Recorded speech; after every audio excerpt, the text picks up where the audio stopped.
Quand on se projette vers l'avenir, on se pose bien des fois la question « Où allons-nous » Telle est peut-être notre situation ce soir, car après les journées qui se sont écoulées depuis Rosh Hashanah, nous avons pu analyser notre passé et y déceler des actes et des moments de vie dont nous ne sommes pas très fiers. Ou peut-être sommes-nous à un moment tournant de notre existence et essayons-nous de nous projeter vers l'avenir sans savoir très bien quel chemin suivre. Nous avons alors besoin d'une vision à très long terme qui puisse guider notre action. Tournons-nous donc vers notre tradition qui nous propose cette vision à très long terme, c'est-à-dire le concept d'ère messianique, ou celui du Messie, ou celui du Olam Haba, du monde qui vient. Pensez l'ère messianique quand on considère aujourd'hui l'état du monde, avec les guerres, les coups d'État, les dérèglements climatiques, la sécheresse, les inondations, les ouragans, les tremblements de terre. Quelle gageure! Peut-être faut-il alors dire « Je vais me concentrer sur mon présent et essayer de me protéger de tous ces maux, de toute cette violence, qu'elle provienne de la nature ou qu'elle provienne de la société humaine. » Mais nous savons pertinemment que nous ne pouvons pas nous retirer du monde, que nous ne pouvons pas échapper à ce qui se passe près de nous comme loin de nous, car les paramètres climatiques, économiques, politiques, sociétaux et humains sont tous interconnectés, comme nous le sommes nous-mêmes, avec les autres et avec le monde. Alors, pensons le Messie. Maïmonide explique la nécessité de la venue du Messie, car, dit-il, on peut trouver deux individus qui diffèrent tellement dans chaque qualité morale qu'on dirait qu'ils appartiennent à deux espèces différentes. Et, comme l'espèce humaine comporte cette variation dans ses individus et comme la vie sociale est nécessaire à sa nature, il est absolument impossible que la société soit parfaite sans qu'elle ait un guide qui puisse régler les actions des individus en suppléant ce qui est défectueux et en modérant ce qui est en excès, et qui puisse prescrire des actions et des mœurs que tous doivent pratiquer afin que la variation naturelle soit cachée par la grande harmonie conventionnelle et que la société soit en bon ordre. Cette démonstration est logique dans le cadre de la société d'alors. Avant que le terme démocratie devienne la référence, au moins dans notre environnement politique, et que le libre arbitre soit érigé en principe fondamental, au moins dans notre réflexion sur l'humain, au sein de notre environnement culturel. Autre difficulté. Ce Messie doit être descendant du roi David et de nul autre. Cependant, aujourd'hui, le peuple d'Israël est d'une telle diversité qu'il est difficile de croire qu'un individu puisse émerger, affirmer être le descendant du roi David et être accepté comme tel par tous les Juifs. Certaines analyses peuvent déterminer qui est majoritairement Ashkénaze et qui est majoritairement séfarade et qui, éventuellement, est descendant de Cohen. Aller au-delà et pouvoir déterminer qui est descendant de la tribu de Juda et au sein de cette tribu du roi David semble être plus qu'improbable. De toute façon, pour reprendre les mots du rabbin Mordechai Kaplan, dans quelle mesure la croyance traditionnelle en la venue du Messie devrait-elle jouer un rôle dans notre conscience religieuse? Nous ne pouvons plus croire qu'une personne soit divinement destinée à régner en tant que Messie, et à inaugurer un millénium. Oublions donc le Messie et essayons de concevoir ce que pourrait être l'ère messianique.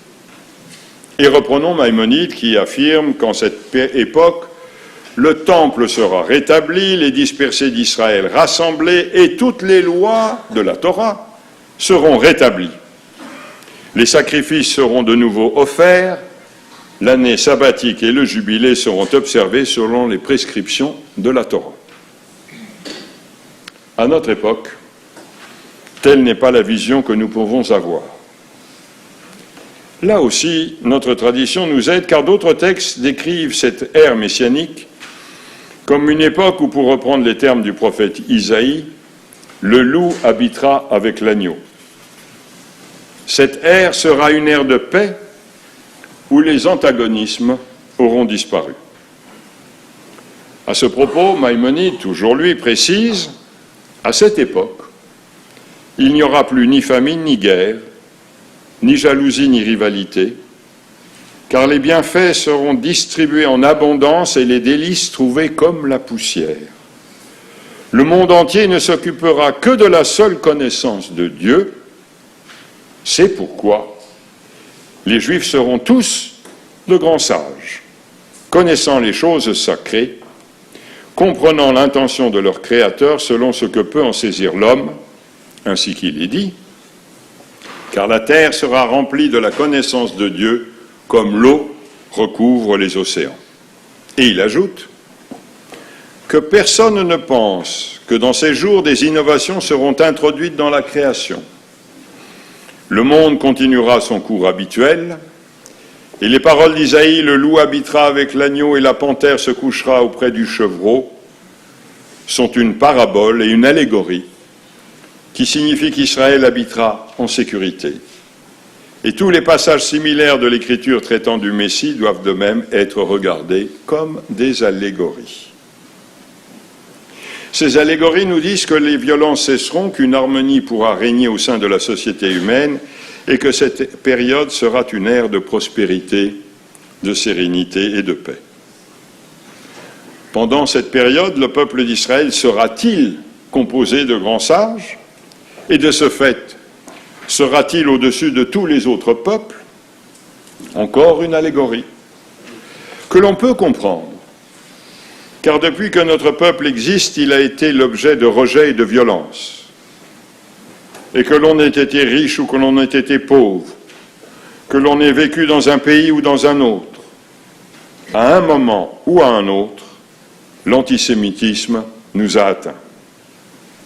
C'est peut-être cette vision du peuple d'Israël non sujet à l'antagonisme des autres qui est ce dont les prophètes et les rabbins rêvaient et rêvent encore, comme nous d'ailleurs.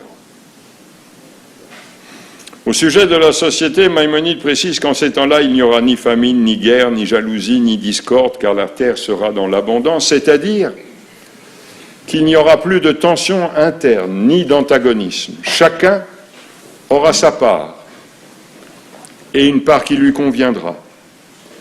Chacun aura sa place, et une place qui lui conviendra, car, comme chacun est différent et comme chacun a des aspirations distinctes, ces aspirations pourront être satisfaites et vécues dans la plénitude et la paix. Cette vision de l'ère messianique semble plus à même de nous servir de guide, et c'est peut-être cela, le Olam Haba, le monde qui vient, ou plutôt, qui viendra.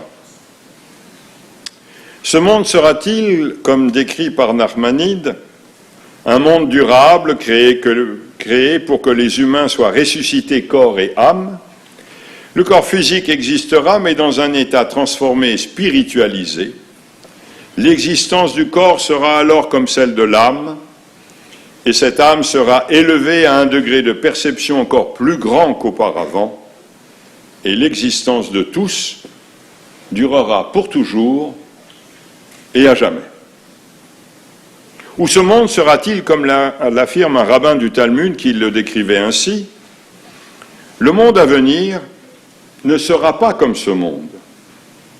Dans le monde à venir, il n'y aura ni nourriture, ni boisson, ni sexualité, ni négociation commerciale, ni jalousie, ni haine, ni compétition. Au contraire, les justes seront assis avec leur couronne sur la tête, jouissant éternellement de la splendeur de la présence divine. Que se passera-t-il dans ce monde? Comment le temps s'y écoulera-t-il? Il s'écoulera dans un continuum absolu et sans fin. Ce ne sera pas « Ô temps, suspends ton vol et vous, heures propices, suspendez votre cours ». Ce sera un temps où chacun sera plongé dans une méditation sans fin et hors de toute temporalité. Sera donc cela le Olam Haba, le monde d'après, ce que Vladimir Yankelevitch décrit ainsi. Dans ce monde, il ne faudra pas que les temps rebondissent après. Il faudra que ce soit perpétuel. Cette fin des temps sera donc le dernier mot de l'histoire, sans nul rebondissement. L'histoire débouchera finalement sur un néant qui sera une éternité, sans nulle remise en question, sans rechute. Désirons-nous qu'il en soit ainsi? Voulons-nous vivre dans un temps, dans un monde où le temps s'écoule, toujours identique et sans fin? Pour sortir de cette idée du néant intemporel, écoutons Abraham Joshua Heschel. La préoccupation ultime du juif n'est pas le salut personnel, mais la rédemption universelle. La rédemption n'est pas un événement qui se produira d'un seul coup à la fin des jours, mais un processus qui se poursuit tout le temps. Les bonnes actions de l'homme sont des actes isolés dans le long drame de la rédemption, et chaque action compte. Il faut vivre comme si la rédemption de tous dépendait du dévouement de sa propre vie. Et, puisque les rabbins affirment que tout juif a une part dans le monde qui vient, nous aussi avons notre part dans ce Olam Haba. Comment? Comme l'affirme Heschel, simplement en œuvrant aujourd'hui pour que ce monde advienne demain, ou après-demain, ou plus tard. Or, cette journée de Kippour est propice à cette idée de participation au Olam Haba, car elle est de même nature. Le Olam Haba est d'une certaine façon hors du temps, comme l'est cette journée de Kippour pendant laquelle, jusqu'à demain soir, à travers le jeûne et l'absence de besoins matériels, nous sortirons symboliquement du monde et du temps. Et dans cet espace, nous pourrons participer au Tikkun Olam, au progrès dans le monde, en pensant notre Olam Hazé, notre monde-ci, sur des fondations plus saines que celles d'hier, suite au retour sur nous-mêmes que nous exercerons pendant cette journée, et suite à la prise de conscience de ce que nous pouvons faire en mieux. Alors, le Olam Haba, le monde de demain, sera à notre portée. Et nous aussi, comme le disent les maîtres du Talmud, nous aurons notre part dans ce Olam Haba. Qu'avons-nous à perdre? Car comme le dit Maïmonide, même si le Olam Haba est encore loin de nous, nous ne perdrons rien et nous profiterons des actions que nous aurons accomplies. Ainsi, sans spéculer sur la venue du Messie, ayons notre part dans le Olam Haba, dans le monde qui vient, en faisant advenir ce monde futur grâce à notre action dans le Olam Hazé, dans le monde d'aujourd'hui. Que votre jeûne soit léger, et puissiez-vous être inscrits et scellés dans le livre de la vie, dans ce Olam Hazé, dans ce monde-ci, afin que vous puissiez participer à l'émergence du Olam Haba, du monde à venir. Som Kal, V'Chatima Tova.